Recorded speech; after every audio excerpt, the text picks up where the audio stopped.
Let's talk about how to use APA style to cite and reference sources that we use when writing a paper. APA style is on its 7th edition as of 2019, and while the basics have remained pretty similar for the past 6 or 7 decades, it's been updated over time to include things like online sources and links to fairly permanent digital copies of things. Now, while there's a lot more to APA style than just citations and references, I think this is probably the most important part and the part you're most likely to use and run into in the future. Now, before getting into details, I want to address a common question, which is why the hell we learn APA style in the first place? And I'll be honest, APA style isn't that special. It happens to be the style used by convention in the social sciences, so of course it makes the most sense for social scientists to use that rather than MLA or some other style that's used in other fields. But that doesn't really get at the bigger question of why we have to learn a particular style in the first place. Like, why does it matter how you cite things? And really, the particular format you use probably isn't as important as just getting all the essential information across to your reader to allow them to identify where you're getting your information from and follow a sort of trail of breadcrumbs back to that source so they can check your work or get more information. And that's one of the main reasons we cite things and list references, so people can identify if the claims we make come from reliable sources and verify if we represented those sources accurately. So really, the important thing is just that you're citing things that you write if they come from somewhere else, whether it's facts or quotes or hypotheses or evidence or anything else. If words or even just ideas come from somewhere else, you cite it. And a citation within the body of your writing is often just a mention. Like, often it's just someone's name and a year. So you also need to provide more detailed information in a reference at the bottom of your writing so that someone can find the original source reliably. By doing this, your writing is going to gain credibility, and it's more likely to convince your readers. Of course, citing sources properly is also the way we avoid plagiarism, which is using someone else's work, like their words or their ideas, without giving them credit and thus passing it off as your own wording or ideas. Now, in the short run, plagiarism might just lead to failing a course in school or getting suspended from university, but it also has killed many careers, led to resignations and firings, and it's tarnished reputations, it's made people give back Pulitzers, it's led to controversies and more jobs lost, more resignations tendered, so it can end careers, it can be a problem. Now, part of why we cite is to keep things nice and clear in terms of what words and ideas come from us and what words and ideas come from other sources so that we aren't accused of passing off someone else's work as our own. But even so, even if you agree it's important to provide in-text citations and to provide full references for looking up what you cited, you might still be wondering why we bothered to learn a particular style like APA style. And honestly, it's just convenient within a given field to have a standard that's pretty universal because it ensures that all the important information gets in there for your references and also makes it smoother and easier for readers if it's in a familiar layout to them. So it's not like APA style is magically the best way to do things, it is just a useful convention. But honestly, you'll probably spend a lot of your career learning and using what are basically arbitrary or conventional systems particular to whatever employer you work for or contract with. We have to learn systems that may have, silly or annoying little details just for the sake of smoothly accomplishing things in groups and at scale. This is common all over industry, whether it's UX and UI designers working in a tech company using an in-house design system, or journalists at a big newspaper wanting their stories to be written in a consistent manner, or programmers being forced to use a specific language and to comment their code in a particular way, or just a boss who says, "This is how things are done here." So without further ado, let's get into the nitty-gritty of how to cite and reference in the 7th edition of APA style. First, we're going to discuss how to cite other works within the body of your paper, meaning you'll mention the other work when it's relevant in your prose. But then we'll talk about how to make a references section at the end of your paper, which is where you give the full information on the source, the full reference for any source you cited in your paper. And one thing that may differ from other ways of writing that you've learned is that in APA style, you put in the information in your reference only for the sources that you actually cited within the paper itself, within the body of your paper. You don't include works that you read or consulted but didn't end up citing. So it should be an exact match. Anything you cite in your paper should be in the references at the end, and every reference at the end should have been cited within the paper. But how do you actually do the citing within your paper? This is what it should look like for those citations in the body of your paper. For example, birds are the living descendants of dinosaurs. Darwin, 1859. Note we've got a name, but not the full name. Only last names are used for our in-text citations. But also we've got a year, the year this source was published. And notice the year is listed right next to the author's name, not separate parts of the sentence there. Always keep the year right there with the author name. Or another example, previous research has shown that statistics is made up of 47% math, 24% probability, 17% logic, and 12% magic. Fisher and Price 2009. So I made this one up. But if there's two authors, you list them both. And since we're doing this in a parentheses here, you put an ampersand, the and sign between the names. But still, we're only using the last names here, right? Okay, or another example, Stone, 2023, demonstrated that psychology is awesome sauce. Notice I kept the year next to the source's name. But you can see here that the author, the name of the author, can be mentioned in the sentence itself as part of the prose, not just in a parenthetical. It doesn't have to be in a parentheses and it doesn't have to be at the end of the sentence. Likewise on this one, for my study, I adapted a questionnaire developed by Zuckerman, and then the year, 1976, called the sensation-seeking scale. It is totally fine to mention the author specifically within the sentence there, but do keep that year right next to the name. Okay, so that gives some examples of what basic citations look like in APA style, but let's go a little deeper into the specific rules. First off, the basic rule is this. If you use someone else's words, ideas, or theories, give them credit. Cite them, otherwise it's plagiarism. And if you make any factual claim that is not obvious common knowledge, you need to cite that. You need to cite the source where you got that information. You can't just say, X is the case, and spout off some fact without backing up your statement. Otherwise, it's just your belief.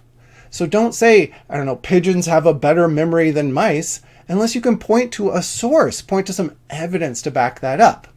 So if you say the handwriting is thought to be a predictor of learning disabilities, is that just some bullshit you made up, or is there evidence for it that we could go check out and evaluate?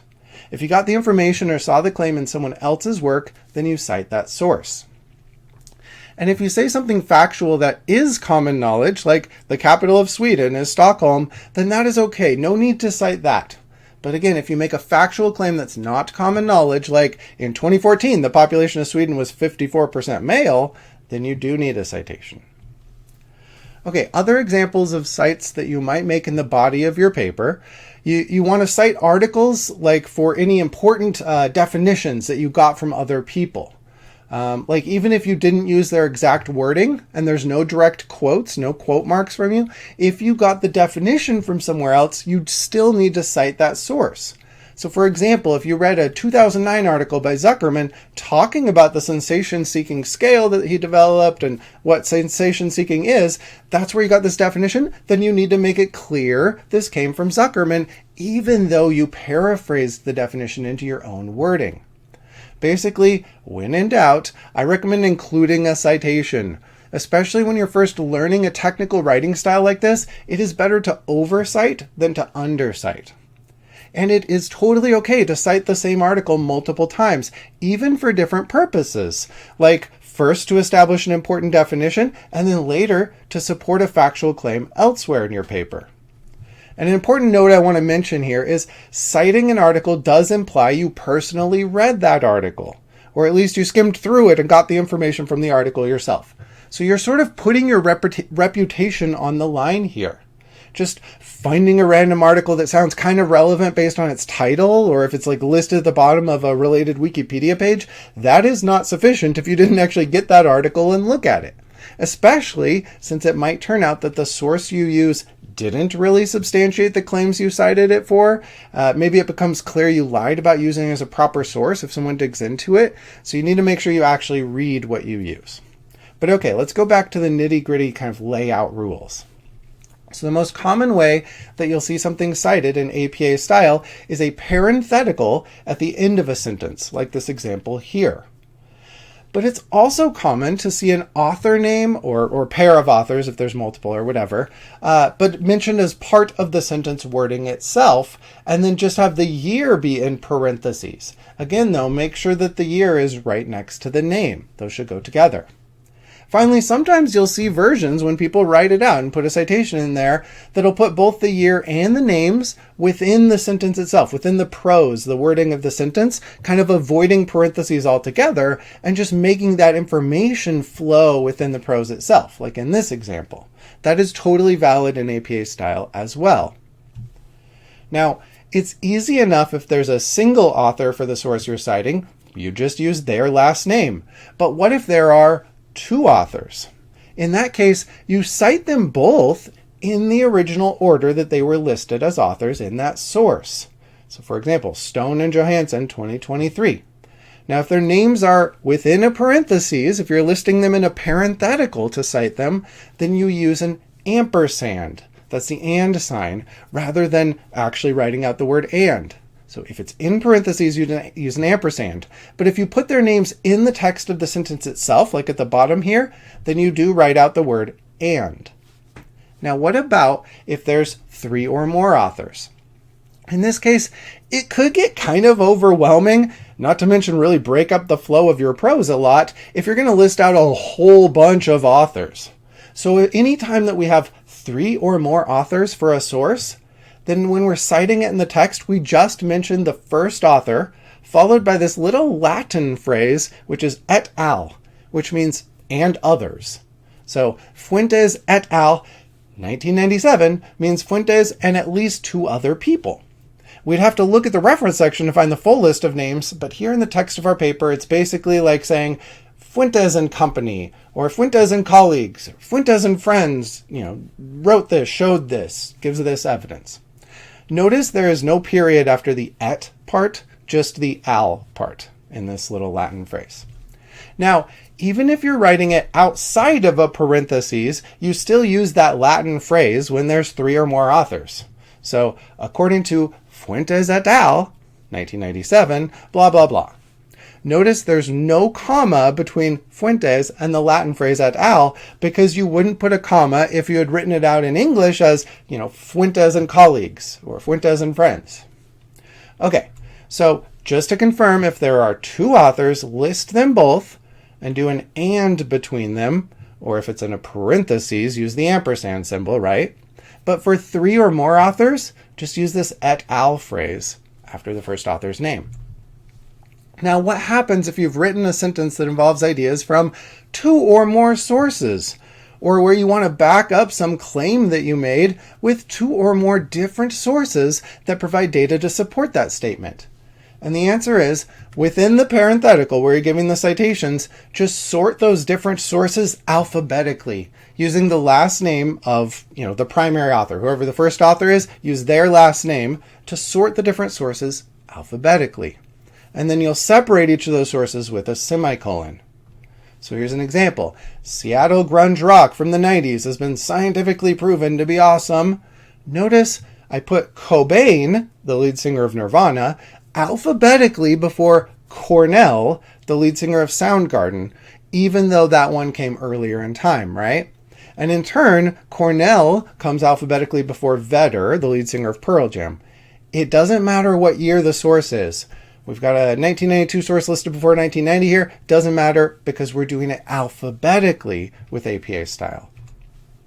Now, as far as how citations are commonly used, you'll often see things cited as background information, like to support a general claim when you're building things up or giving some background literature. Like, according to Nobel et al., gerbils were the third most popular pet in Finland in 2003, or keeping gerbils as pets has become more common. In 2003, gerbils were the third most popular, Nobel et al., 2004.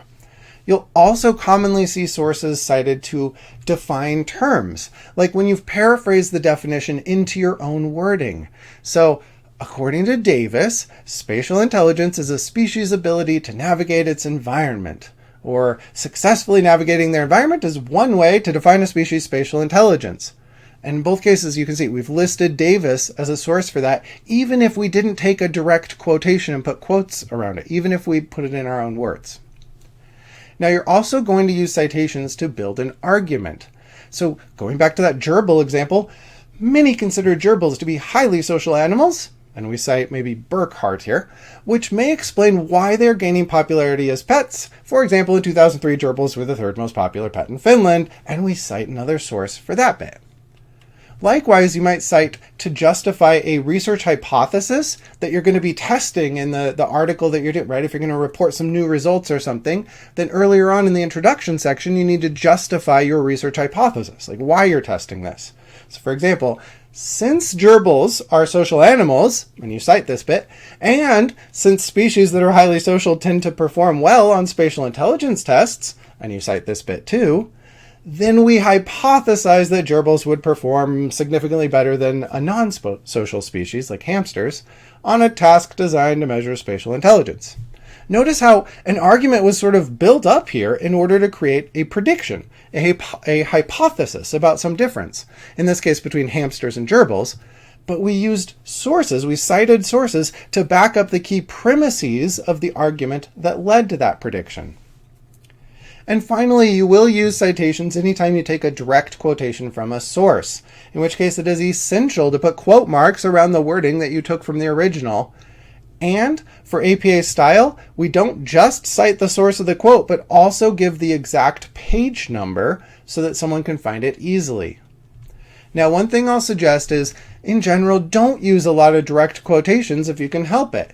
Really, try to avoid this unless using the author's original wording is the only way to get the idea across.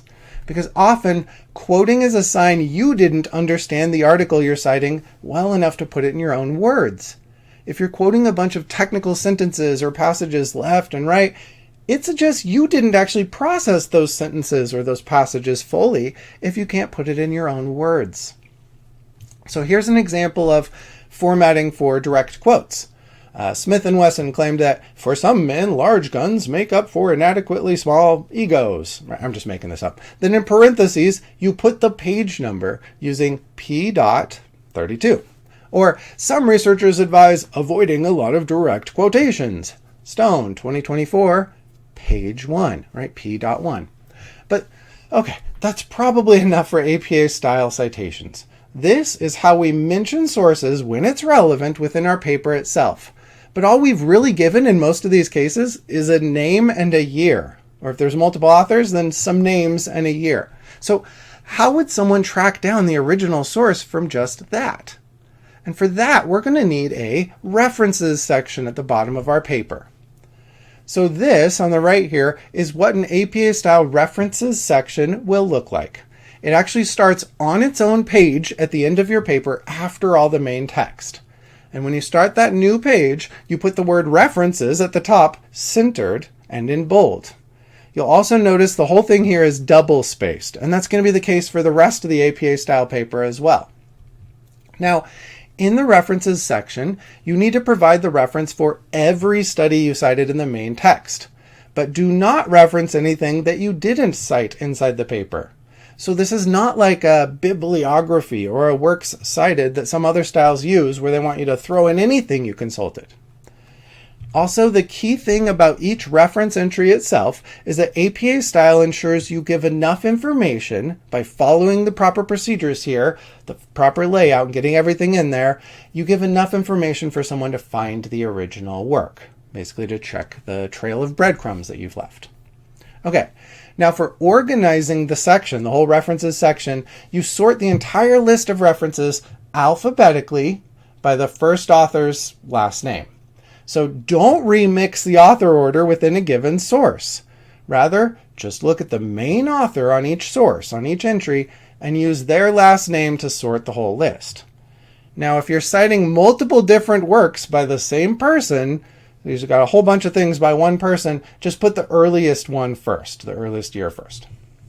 So notice in our example on the right here, A comes before C, and Chung comes before Erkin, and so on. So it's alphabetical. But within a given source, the authors stick to the original ordering in the source itself, because that actually tells you who did the most work. Usually the first author did the most work. Or sometimes in science, the final author, the last author, is the spot where the principal investigator of the laboratory goes, like the old professor. Like if they're supervising a graduate student who actually did a lot of the work as the first author, then the professor who oversaw them would be in the last author spot, something like that. So, okay, in the D entry here, right, De Veerman's name comes before Kauberg because that's the order in the source itself. So don't remix the author order within one, just across the sources themselves is where it's alphabetical. Okay, also when you're laying out the entire list in the references section, as I said, it is double spaced, but also we use a weird indenting style called a hanging indent, which means every line except the first line of each source is going to get indented. So it looks kind of like this. This is the first line of my reference, but it requires multiple lines, so I'm going to indent the lines after the first one. Or Stone B 2024, this is my example of a hanging indent. So looking back at our example, right, on the right here, notice how after the first line, each source is indented with that hanging indent style. By the way, this would be a pain in the ass to do manually for each entry, but thankfully modern word processor apps have a setting for this. So like in Microsoft Word, you would go to the Home ribbon, find the Paragraph section, and click the little up-down spacing icon to get into the paragraph settings. Within there, you can select 2.0 for double spacing, right? But also, to get the hanging indent, you go click Line Spacing Options, and then on the pop-up menu, under the indentation section, you can click the Special drop-down, and on that drop-down, choose Hanging. So it is an annoying few steps, but you just do it one time for your references section, and you're golden. Now in Google Docs, currently, the way it's set up right now, you select the text and then under Format, you go to Align and Indent, then Indentation Options, then Special Indent, then Hanging and Apply. Now, they might move the menus around over time in the future, but they will likely always have the option for a hanging indent somewhere in there. But okay, enough about the layout of the whole list of references, the whole list of sources. Let's talk about what each entry itself looks like for a given source. So the first thing in a reference is the author names, and the authors get listed like this. Notice I write out the last name for each author, but otherwise I just use initials, whether that's for the first name or even if they list a middle name in the source, I also just use an initial for that. So in this example, Trump has a D and a J for Donald John Trump. And both of the Bush presidents commonly use their middle initials. So you might have George W. Bush, right? G.D. Bush. And George H.W. Bush, the earlier one. But regardless, everything except the last name needs to be made an initial. And then you use a comma, both to separate the last name from their initials, and also to separate one author from the next author. Notice that a period is only used for the initials. Now the authors stay in the order that was given in the original source. So again, it is not alphabetical within a given entry in the references section. Just alphabetize the big list on the reference section itself. Also, use an ampersand sign before the final author. Like I put the ampersand right before Washington G up there, right? My way of remembering this rule is that I think of the whole references section like a parenthetical add-on at the end of my whole paper. And we know from before that the rule is to use an ampersand when you're within parentheticals. That's my way of remembering it. Okay, finally, this is less common, but if there happen to be 20 or more authors on the same source that you're referencing, you can stop listing them out after 19 names and just use an ellipsis, ... then whoever the final author is at the very end. But okay, let's talk about different types of sources you might reference, like journal articles or books, and see what those look like, how you write those out. If you're doing a reference for a peer-reviewed journal article, which is probably the most common source in a research paper or anything scientific, then the format of the whole thing will look like this. Authors first, then year in parentheses with a period, then the article title, and notice it's written in plain formatting and in plain old sentence case. So you only capitalize the first word, plus the first word if there happens to be a subtitle, like in a long article title, but you don't capitalize every word. Then you give the name of the journal that this article is found in, and notice the journal name does have all the words capitalized, plus it's in italics. After that, the volume number, which is also in italics, and then often they'll have in parentheses there an issue number listed as well. So you put that in parentheses right after the volume number, if it's given, but you don't italicize that bit. Don't italicize the issue number in parentheses, okay?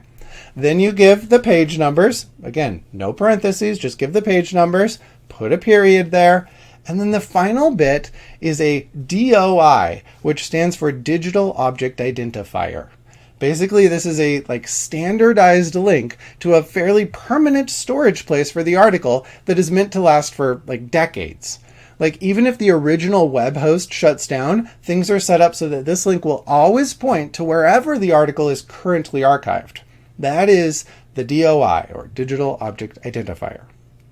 So here are a couple of examples of references for peer-reviewed journal articles. Might be Daniels J. 1920, Effects of Whiskey on Frequency of Urination. That's the article title. Notice it's not in italics. There's no quotes around it. It's just plain sentence case. And then it was published in the Journal of Urinary Studies, Volume 53, Issue 1, on pages 13 to 19. Look how the journal's name and the volume number are in italics, but nothing else is. Finally, that DOI link at the end, which will generally be doi.org and then 10 dot something is the format of those. You'll see a lot of those. Same deal with the second example here. Authors, year, article title, then the journal title with the volume number and issue number in parentheses, then the page numbers, and finally the DOI. So that's for journal articles, but what if you want to reference something like a book that you cited in your paper? For books, it's a bit simpler. You again do authors and year at the start, that is the same, but then the title of the book is written in sentence case with just the first word capitalized, but this time the book itself is in italics. Finally, you list the name of the publisher. Just the name, no city or anything needed, since that's a holdover from earlier times. By the way, my way of remembering that a book's title is in italics is I think of it regardless of whether you're doing a journal article or a book, you put in italics whatever it is you would look for on the shelf of a library, like a physical library. The name of the journal would be on the cover of the journal and on the side binding, just like the name of a book is on its cover and on the side binding. So the part you would look for in a physical library search on a shelf, that's what you do in italics in APA style.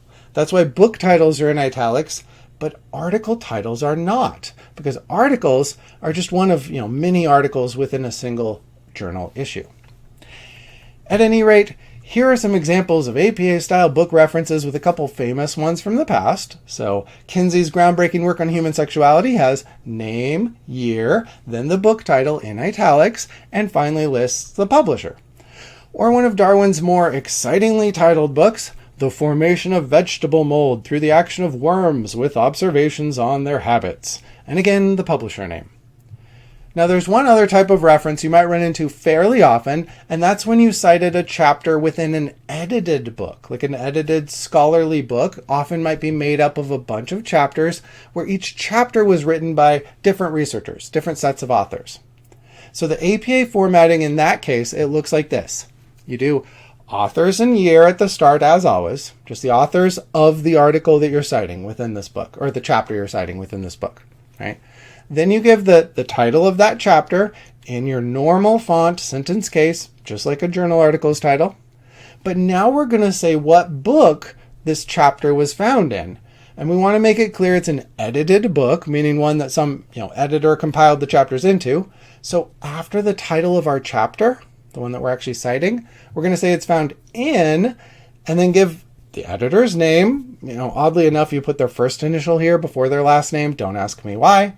And in parentheses, make it clear they're the editor by abbreviating as ed.